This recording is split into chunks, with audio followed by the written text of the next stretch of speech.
성도님들은 백화점 좋아하십니까? 쇼핑몰 좋아하십니까? 대답이 남자와 여자로 다 갈릴 것 같긴 하는데 좋으시죠? 마음에 드는 물건이 생기면 백화점에 갔을 때 마음에 드는 물건이 생기면 바로 거기서 바로 사십니까? 아니면 더 둘러보십니까? 더 둘러보시죠. 그리고 결국에는 다시 와서 그거 사시죠. 한 부부가 쇼핑을 합니다. 처음에는 함께 둘러보지만 이내 남편은 지쳐서 백화점 한쪽 구석 의자에 털썩 주저앉습니다. 남편은 입이 이만큼 나오죠. 결국 그거 살 거 왜 다른 매장 또 둘러보냐고 불평을 합니다. 아내는 할 말이 없을까요? 여기 앉아 있을 거면 왜 따라 나섰냐고, 왜 따라 나와서 남 불편하게 하냐고 이렇게 불만을 하지요. 그런데 남자들이 이렇게 지치는 데는 이유가 있습니다. 한 실험에서 그것이 증명이 됐는데요. 크리스마스 이브예요. 사람이 많이 몰릴 때죠. 그래서 참가자들에게 동일한 물건을 사오라고 미션을 내주고 그 사는 과정, 그 모든 과정에서 어떤 혈압, 맥박, 스트레스 지수를 측정했습니다. 어떤 변화가 일어났을까요?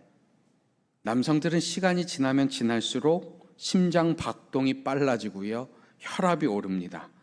그리고 심지어는 공격성까지 강해졌습니다.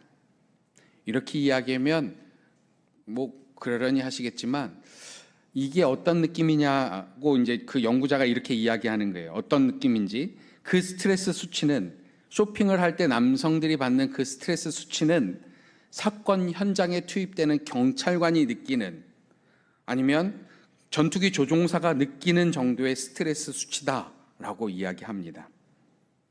어느 정도의 그 압박감인지 이해가 되시겠죠? 반면에 여성에게는 어떤 별다른 수치의 변화가 보이지 않았습니다. 그저 남자들은 쇼핑을 싫어해 라는 피상적인 결론이 이 실험을 통해서 왜 남성들이 쇼핑을 그토록 힘들어하는지에 대한 구체적인 이해로 바뀌게 되죠. 조금만 생각해 보면요, 피상적인 이야기는 이처럼 본질적인 구체성의 이야기로 바뀌게 됩니다. 우리는 요셉에 대한 이야기 참으로 많이 들었고요, 요셉에 대한 설교 많이 들으셨죠. 그렇다 보니 요셉의 삶은 그저 결국 잘된 성공 스토리 정도로 생각합니다. 그래서 오늘 말씀을 보면서도 오늘 또 요셉 이야기야? 하실 수 있으시겠죠. 그래서 우리는 요셉의 삶을 피상적으로 생각하곤 하죠. 하지만 잠시 그의 삶을 깊이 들여다보면 그가 느꼈을 감정들과 그의 삶의 눈앞에 펼쳐진 삶의 위기가 얼마나 참혹했는지 깨닫게 됩니다. 그는 하루아침에 아버지와 생이별을 하게 되었습니다. 그 형들로 인해서 시원한 그늘이 되어주시고 자신의 삶을 든든히 뒷받쳐 주시는 그 아버지와 생이별을 하게 되었죠. 요셉에게 그 그늘이 하루아침에 사라졌습니다. 이제 요셉에게 형들은 가족이 아니라 원수지요. 자신을 죽이려 했고 종으로 팔아넘긴 형들에 대한 분노와 배신감을 무엇으로 표현할 수 있겠습니까? 부잣집 귀한 도련님에서 하루아침에 비참한 노예가 되었습니다. 많은 것을 누리고 사랑받던 그가 이제는 빈손이 되었습니다. 그를 사랑해 줄 사람 아무도 없었죠. 누군가의 운명을 바꿀 수 있었던 그가 이제는 자신의 목숨조차도 다른 사람의 손에 달린 무기력한 존재가 되어버렸습니다. 상담학에서는요, 사람이 겪는 사건에 따른 스트레스를 수치로 표현해 놓았습니다. 그래서 0에서부터 100까지의 수치로 표현해 놨는데 최고의 스트레스를 받을 때가 바로 배우자가 사망했을 때, 그때가 최고의 스트레스인데 그 수치가 100이에요. 그러면 요셉이 겪은 상황들을 대입해 보면 어떨까요? 가족의 상실, 사망, 63입니다. 해고 및 신분 상실 45입니다. 친척, 가족과의 대립 29지요. 생활 환경의 커다란 변화 25, 수면 및 생활 습관의 변화 16이. 이 중 한 가지만 있어도요, 마음이 고통스럽고 때로는 삶이 무너지기도 하죠. 그런데 요셉에게는 이 모든 감정적, 관계적, 환경적 폭풍이 한꺼번에 불어와 닥쳤습니다. 그가 하루아침에 겪은 이 상실들은 그저 살다 보면 지나가겠지 하는 견딜 수 있는 수준이 아니었죠. 요셉의 삶은 그야말로 위태함 그 자체였습니다. 그러한 극심한 위기 속에 있는 요셉의 내일은 결코 낙관적일 수 없지요. 자기 자신조차 추스르지 못할 절망의 상태였고 누구와도 정상적인 관계를 맺기 힘든 상태였습니다. 무너질 수밖에 없는 상황이었죠. 이런 상황에 우리는 자연스럽게 요셉의 삶을 이렇게 예상하죠. 이제 이 사람의 인생은 망가졌구나. 이 사람은 무너졌구나. 더 이상 이 사람이 정상적으로 살아갈 수 없겠구나 생각하죠. 그런데 오늘 본문에는 뜻밖의 진술이 이어집니다. 종으로 팔려간 요셉이 보디발이라는 유력한 사람에게 은혜를 입었고 마침내 그의 가정총무가 됩니다. 그리고 그의 주인은 자신의 집과 모든 소유를 요셉의 손에 위탁할 정도로 요셉을 신뢰하죠. 이렇게 보면 살면 사라지는 것이 인생인가 하는 의문이 듭니다. 때로는 그냥 시간이 흘러가는 대로 사라지는 것이 인생이구나 하는 생각도 들죠. 그러나 성경은 그의 삶이 흘러가 보니 이렇게 되었다고, 또는 그의 삶이 아픔에도 그가 이렇게 살아남았다라고 말하고 있지 않습니다. 본문 2절을 보십시오. 성경은 오늘 이렇게 이야기하죠. 여호와께서 요셉과 함께 하심으로 그가 형통한 자가 되었다라고 말하고 있습니다. 노예로 팔려간 요셉의 인생을 설명하는 핵심 단어는 세 가지입니다. 바로 함께, 형통, 복이죠. 하지만 우리는 이 세 단어들마저도 피상적으로 오해할 때가 많습니다. 하나님께서 요셉과 함께 하셨다라는 진술보다 우리 눈에 더 많이 들어오는 것, 더 빨리 들어오는 것, 그것은 형통이란 단어고요. 우리 마음에 쏙 드는 단어는 복이지요. 우리는 형통과 복에 우리의 마음을 빼앗깁니다. 우리는 형통을 일이 잘 풀리고 성공하고 아무런 악재가 일어나지 않는 것이라고 생각하지요.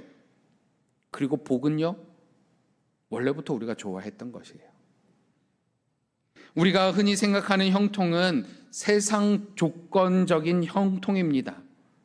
고난이 없고 승진하고 사업이 번창하고 내가 원하는 대로 삶이 흘러가는 것, 그것을 우리 형통이라고 생각하죠. 그런데 만약 이것이 성경이 말하는 형통의 전부라면 타국의 노예로 끌려가 남의 집마당을 쓸고 있는 요셉의 삶은 결코 형통한 삶이라 부를 수 없지요. 신부는 노예이고 여전히 과거의 상처는 남아있는데 어떻게 이러한 삶을 형통한 삶이라고 부를 수 있겠습니까?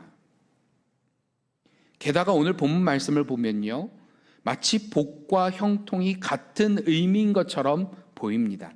우리도 그렇게 생각할 때도 있죠. 형통이 곧 복이다 라고 생각하는 경우 참 많지 않습니까? 여호와께서 요셉과 함께 하심으로 요셉이 복받은 자가 되었다 해도 전혀 어색함이 없습니다. 그런데 왜 성경은 형통과 복을 구분해서 표현하는 것입니까? 본문 3절은 이렇게 말하죠. 그의 주인이 여호와께서 그와 함께 하심을 보며 또 여호와께서 그의 범사에 형통하게 하심을 보았더라. 이 말씀을 한 주석가는 이렇게 해석합니다. 요셉이 하는 일마다 눈에 띄게 나아지는 현상이라고 설명하지요. 그런데 한번 생각해 보십시오. 우리는 이 말씀을 놓고 요셉이 하는 것마다 성공적이고 요셉이 맡은 일마다 잘했다, 그렇기에 그가 주인의 눈에 띄었다라고 생각합니다. 그런데 한번 생각해 보세요. 노예인 요셉이 아무리 일을 잘한들 그 일은 하찮은 하인들이 하는 일이죠. 마당을 먼지 없이 잘 쓸고 집안 살림을 정말 깔끔하게 정돈한다고 해서 그 일로 보디발이 야, 너를 보니까 하나님께서 너와 함께 하신다, 그게 보인다 라고 말할 수 있겠습니까? 아니, 그 주인이 제일 작고 천한 한 노예에게 관심인들 주었겠습니까? 요셉이 일을 잘해서가 아닙니다. 그가 뛰어난 성과를 낸 것도 아니죠. 그의 삶의 태도가 다른 종들과는 전혀 달랐기 때문입니다. 그래서 보디발은 요셉을 통해서 하나님이 함께 하심을 보았습니다 라고 이야기하는 것이죠. 형통은 결과로 드러나는 것이 아니라 사람을 통해 드러납니다. 보디발이 본 것도 바로 이것이죠. 다른 종들과는 완전히 다른 요셉의 삶의 태도와 모습이었습니다. 절망적인 상황 속에서도 원망이나 도끼에 차있지 않고 평안함과 성실함으로 살아가는 그 비범한 태도 뒤에 계신 하나님을 그 주인이 본 것이죠. 성경이 말하는 형통은 성공이나 번성보다 훨씬 깊은 의미를 지닙니다. 성경이 말하는 형통은 어떠한 상태나 상처에 묶여있지 않은 삶, 그것을 의미하죠. 형통을 뜻하는 히브리 원어의 본래 의미는요, 장애물을 뚫고 나아가다, 성공적으로 나아가다 라는 뜻을 가지고 있습니다. 즉 성경이 말하는 형통은 고난이 없는 상태가 아닙니다. 나를 사로잡은 상처와 절망을 뚫고 끊임없이 앞으로 나아가는 힘을 말하고 있죠. 또한 형통한 자가 되어라는 의미는 사역동사입니다. 그래서 내 스스로가 형통을 만들어가는 것이 아니라 하나님께서 그를 형통하게 하셨다라는 의미이죠. 요셉은 지금 노예입니다. 이미 그의 인생은 망가진 것처럼 보입니다. 그런데 성경은 그를 형통한 자라고 말하죠. 그렇다면 형통이 무엇입니까? 형통은 일이 잘 되는 것이 아닙니다. 마음이 묶이지 않는 것, 그것을 의미하죠. 형통은 상황이 아니라 상태입니다. 형이 그를 죽이려고 했습니다. 형들에게 배신당해서 종으로 팔려왔습니다. 사랑하는 아버지와 생이별을 했습니다. 그리고 가장 천한 사람이 되었습니다. 그 분노와 배신, 원망과 후회가 그를 붙잡고 있지 않았겠습니까? 그 상처에 매여서 과거에 좋았던 시절에 집착하여 한 걸음도 나아가지 못할 수밖에 없는 그의 상황이었습니다. 우리는 참 작은 것에 쉽게 매이며 살아갑니다. 여러 가지 일들에 매이며 살아가지요. 다른 누군가가 매이기도 하고 내 스스로가 그것에 매여 살아가기도 하죠. 한 스님이 난초를 선물로 받았습니다.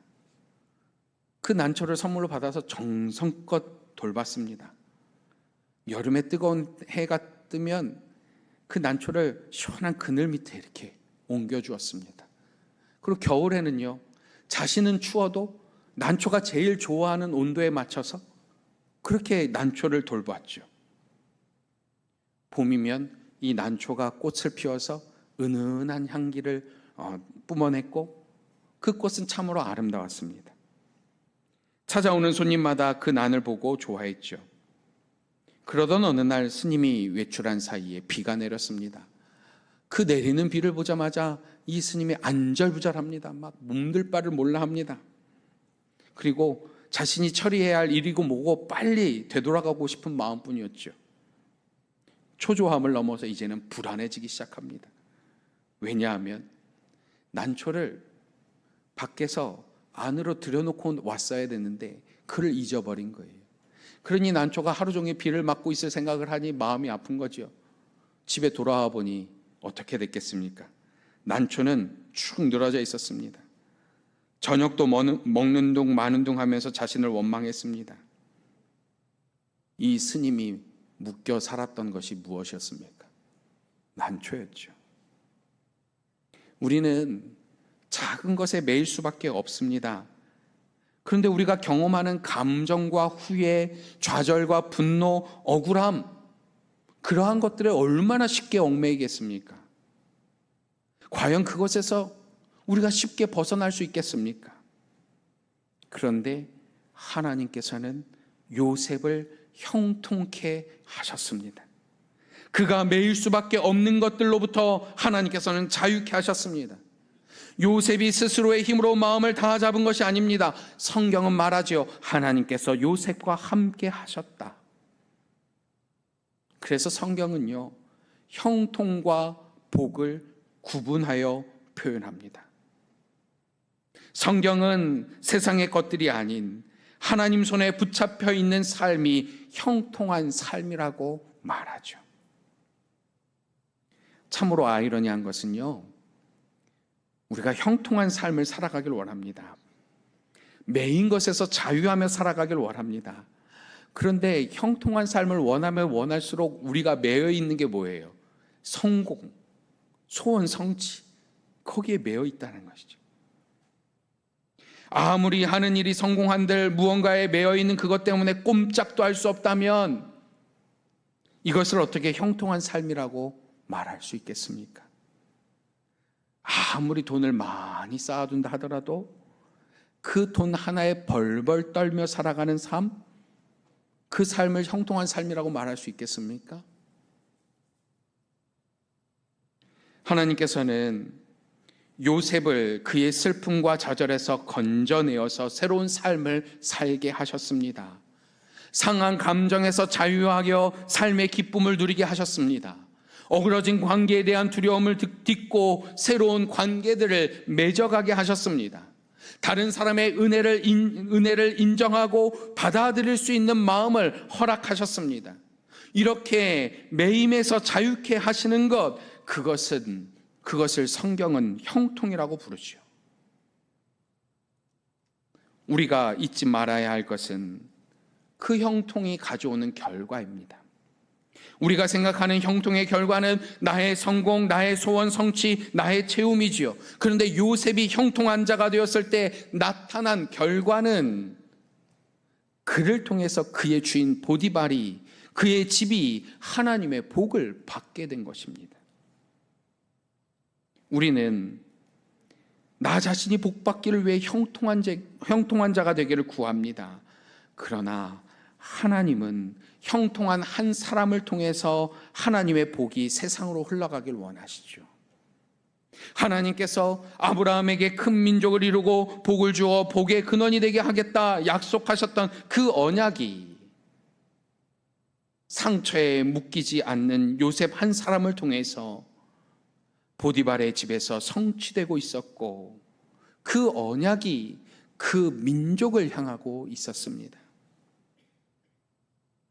성공한 삶, 어떤 풍요로운 삶이 형통한 삶이 아니라 하나님의 이끄시는 삶이 형통한 삶입니다.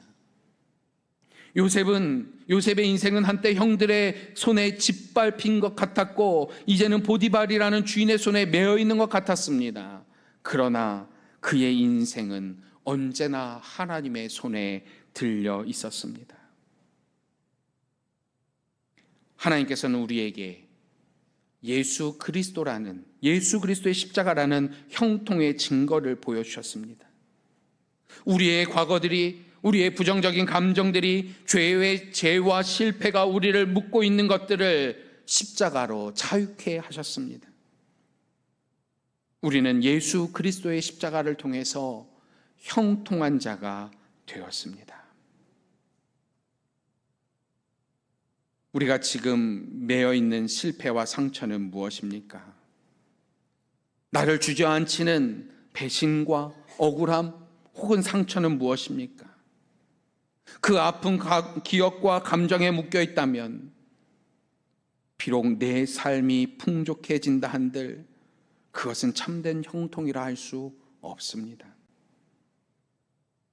하나님께서 오늘도 우리와 함께 하십니다. 하나님이 우리와 함께 하시기에 우리는 상처라는 감옥을 뚫고 살아갈 수 있습니다. 하나님이 함께 하시기에 억울함에도 불구하고 앞으로 나아갈 수 있습니다.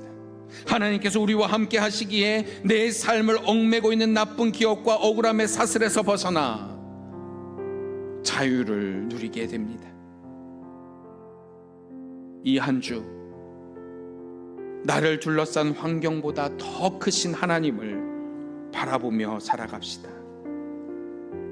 물건 하나 고르는 일에도 우리는 이렇게 지치고 매입니다. 하물며 마음에 깊이 박힌 상처와 원망 앞에서는 얼마나 더 단단히 매여 있겠습니까? 하나님을 바라보며 살아갑시다.